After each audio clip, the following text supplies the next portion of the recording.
Wow, 6 videos in and I already sold out. Hold on. Hey, get your fingers off the keyboard. Let me explain. So, the people over at Tipeye contacted me and asked me whether I would be interested in reviewing their 3D pen. And since I wanted to try such a pen for a pretty long time, I agreed. And here I am doing the talk of shame because I couldn't resist getting a 3D pen for free.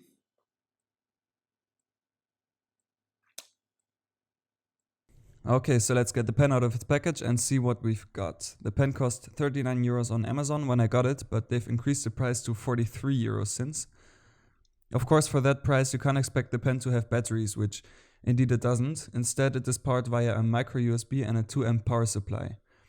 The pen itself has 3 buttons, 2 of which are used to extrude and unload the filament, and the last one is to select between PLA and ABS plastic. Once you've selected the plastic that you're going to use, that button is then mapped to set the speed at which the filament is extruded. Tipeye also supplied a care package with all kinds of different PLA filaments to play around with. So to get a feel for the pen, I started by loading in some orange filament and started doodling on a piece of paper.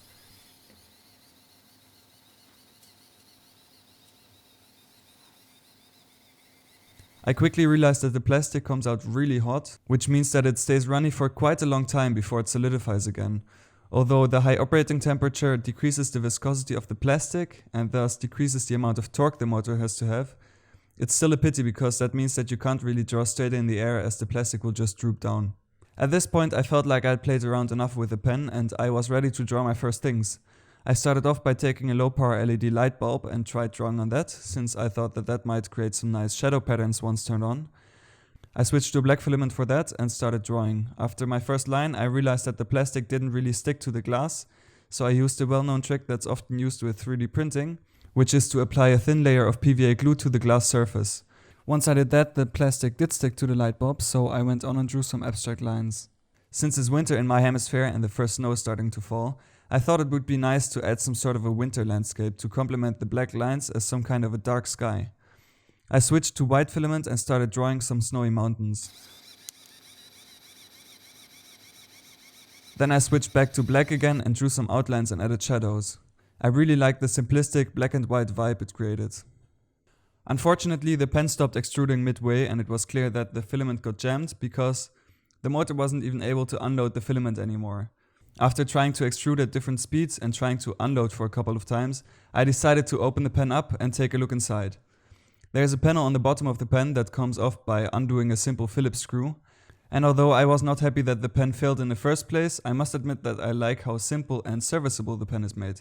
The heater and the motor cables have separate connectors on them, and as far as I can tell, every part inside the pen is fixed with screws and nothing is fixed permanently with glue or silicone. After I had a good look inside and saw that the filament is directly driven by a DC motor, I figured it wouldn't hurt to just heat the pen up again and use some external force on the filament to get it back out. And then, lo and behold, the plastic just popped out. Taking a closer look at the imprint the nozzle left on the filament, I'm pretty sure what happened. I didn't extrude plastic for a couple of minutes, which caused the heat to rise upwards inside the filament. The retraction of the pen then caused the filament to stretch instead of getting pulled out of the nozzle completely, which in turn made it jam. Knowing that, I made sure to extrude some filaments at least every couple of minutes and to unplug it when not in use. After that distraction, I continued drawing the mountains and doodled some more forms in the sky.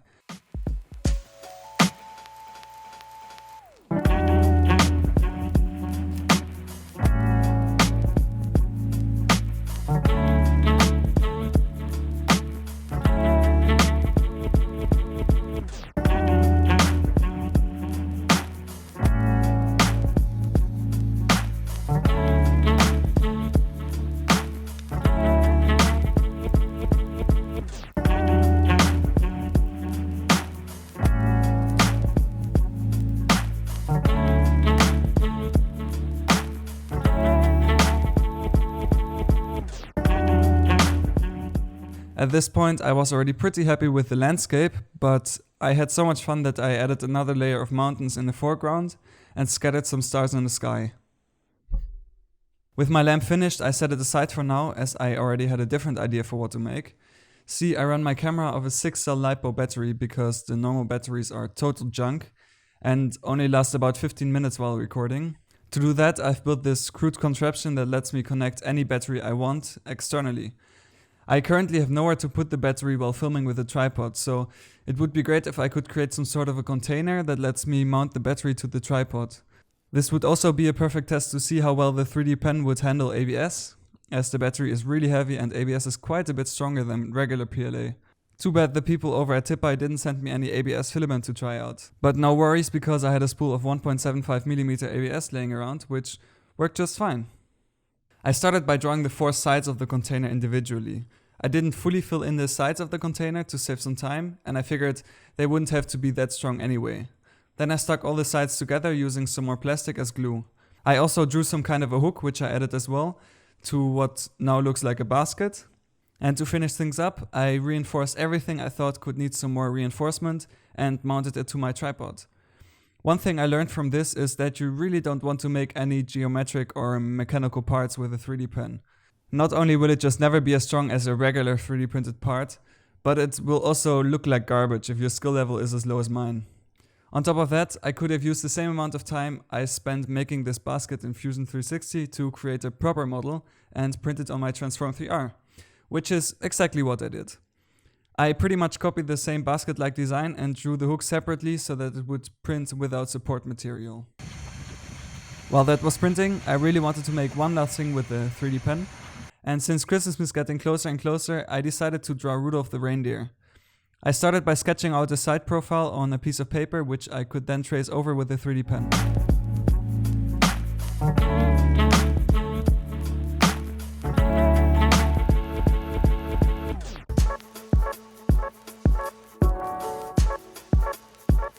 I also added some reinforcement to make it a bit more sturdy before peeling it off of the paper and making it 3-dimensional. As I showed at the beginning of this video, the extruded plastic is pretty hot, which makes it really difficult to draw in mid-air. I tried some different things, like supporting the filament with my finger until it solidifies, pulling the filament in position while it was still malleable, and even drawing upside down to let gravity do its thing.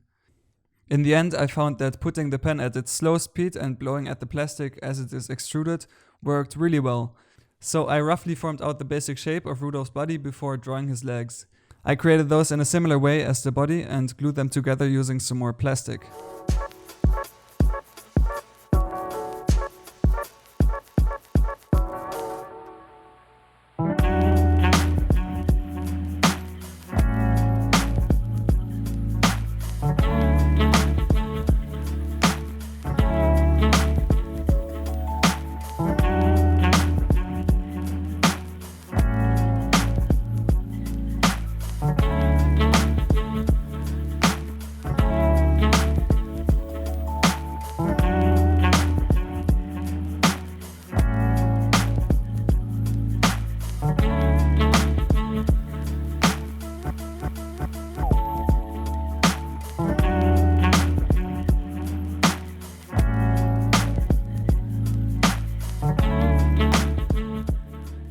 Unfortunately, I ran out of brown filament a bit too early, and although I already planned on making his belly white and his back black, I had to make those parts a bit bigger than I wanted to cover up some of the holes that I would have covered with some more brown.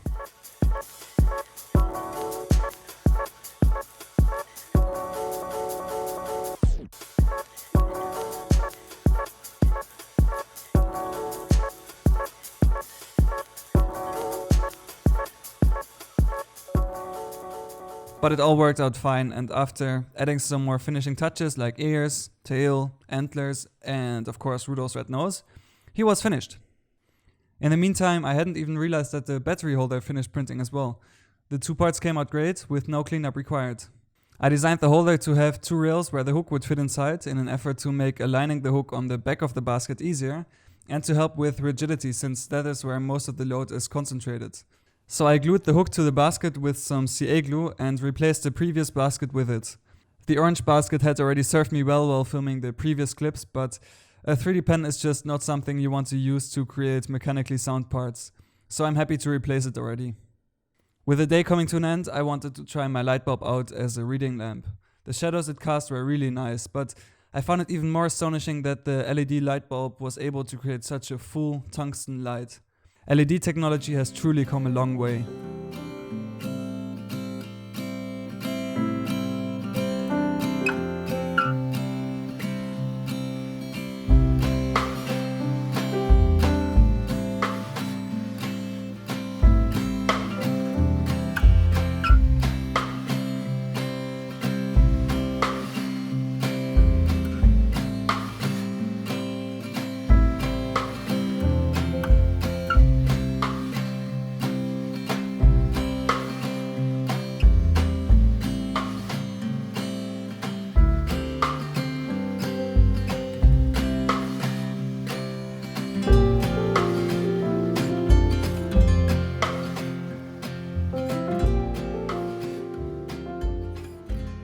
Oh no, it seems like the light bulb I used wasn't an LED bulb after all, but rather a 40-watt incandescent light.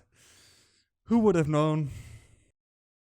I wanted to end the video on this note, but the way the heat of the bulb was melting the plastic made me wonder what it would look like if I stuck the entire bulb in the oven. So I set my oven at 200 degrees Celsius and put the bulb in with a stand I crudely made out of wire. After 10 minutes I felt like 200 degrees was maybe a bit too aggressive, so I lowered the heat to around 180 degrees. After a couple more minutes I realized that the plastic was peeling off of the bulb, so I hung the bulb upside down off of a baking grill and waited for another 10 minutes. After that time the plastic just started to drip down. The result is pretty interesting and it's definitely something I want to play around with a bit more in the future. I'm a bit salty that I couldn't use the bulb for reading, but I realized that I could just turn up the backlight on my ebook reader. So I've got that going for me, which is nice.